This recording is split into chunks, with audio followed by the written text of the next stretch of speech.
Xo'sh, amsa tekst qarab beqinglar savollar. Mrs. living room deydi. Xo'sh, Mrs. living room qanday ekan bola? Is large. Xo'sh, amsa bu tekstni boshlashdan burun sizlar boshlangan karton filmini nihoyatda savrchanlik bilan bir ko'rib o'tamizlar. Okay, listen carefully, huh? Mrs. Smith's living room is large. There is a television in the room. The television is near the window. There are some magazines on the television. There is a table in the room. There are some newspapers on the table. There are some armchairs in the room. The armchairs are near the table. There is a stereo in the room. The stereo is near the door. There are some books on the stereo. There are some pictures in the room. The pictures are on the wall. Okay. Qaranglar. Mrs. Smith's living room is large. Okay. And then Mrs. demakchi Smith xonimning mehmonxona uyi is nima deydi? Large. Yo'g'on deydi. Endi kichik degan nima deymiz? Mrs. Smith's living room is small. Shunami?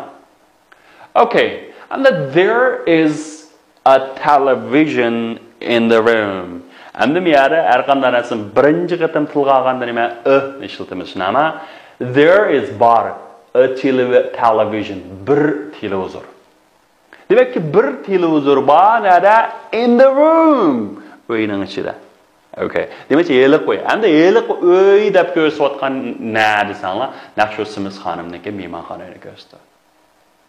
There is a television in the room. Yeliq uyda nima? Bir dona televizor bor. Bir dona televizor bor. The television is near the window. And the yeliq televizor. And the musharika the. Musharika the-ning ko'rsatgan nima desanglar, abay qatim men bir qatim tilga olgan shu television. Demak, endi sizlar so'zlaganda har qanday narsani birinchi qatim tilga olganda initialsizlar. Aniqsiz ortiq bo'lishini men bir ishni ko'rdim. Yeliq shit ajoyib yo'q ekan. The dog. İkinci qatam nima? The dog. The dog. Yeliq shit. Yeliq shit qaysi shit? Shu yeliq. Yeliq deganimiz shu. The dog. Demakchi the television yeliq. Qaysi televizor desa yeliq. Demak, men televizor degan bolalar, men television degan shu dunyodagi hamma televizorni ko'rsatadi. Chunki bu o'rtaq qism. Endi bizning ko'rsatayotganimiz shu Smith xonimning mehmonxona uyiki. Shunga ayadat mehmonxonada bir tal televizor bor ekan. Endi yeliq televizor shu mehmonxona uyidagi yeliq televizorni ko'rsatdi. The television is near the window. Yeliq derazaga yaqin. Okay, endi o'sha so'zlashayotgan, paranglashayotgan narsaga o'rtaq narsalarni odatda oldiga the-ni qo'yamiz. The window demakchi yeliq deraza. Yeliq deraza cho'qim narimi shart ko'rsatayotgan Smith xonimning mehmonxonasining derazasini ko'rsatadi.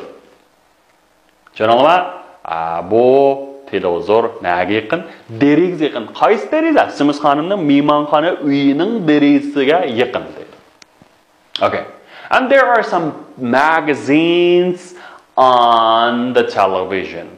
Okay, and mishariki bir nechtal nim bakan jurnal bakan nada on the television. Demakchi yeliqqa televizor. Qaysi televizor? Abay biz tayyorlatgan, kapshilayotgan shu televizorning ustida bir nechtal nim bakan jurnal bakan. Endi ingliz tilida bor deganda savollar there be shaklini o'rgangan. Nima there is degandan keyiniga birlik keladi.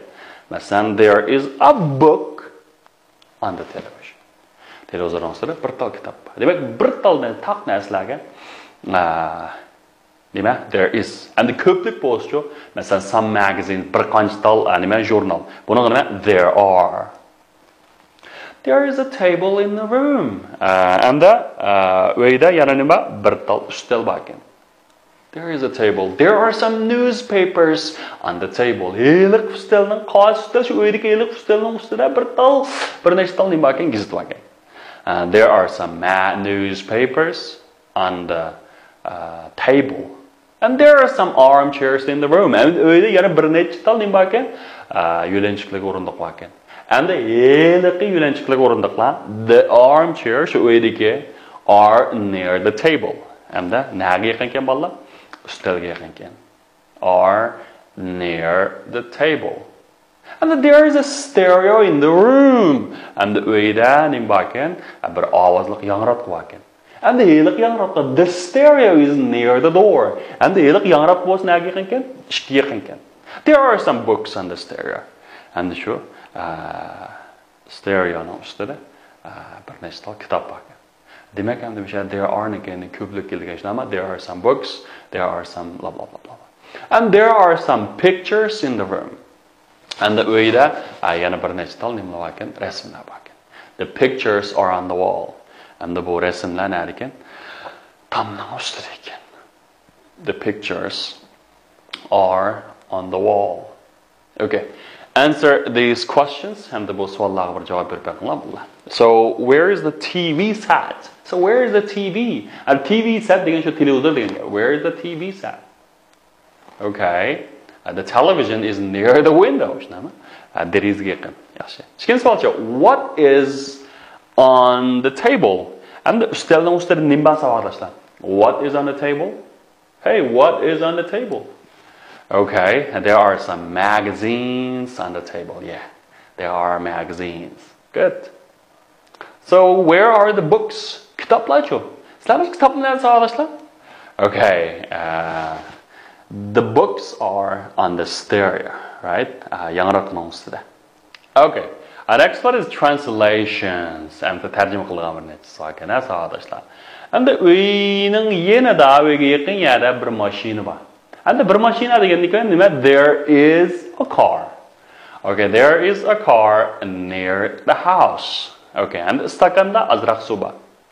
And the name is there is some water in the cup. And the machine there is name is tanagana bolmaydiganning hammasiga there is keladi. There is some water in the cup. Okay, and the miyatcho darsxonda nurg'un o'quvchi bor. And the ko'plik kelgan and the many students nima? Bar deganda cho'p there is kelanda armo. Albatta there are.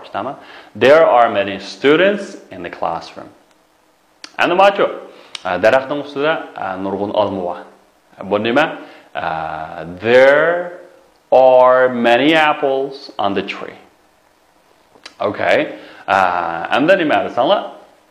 Partining ustida 3 tal kitob and 3 tal sumka bor.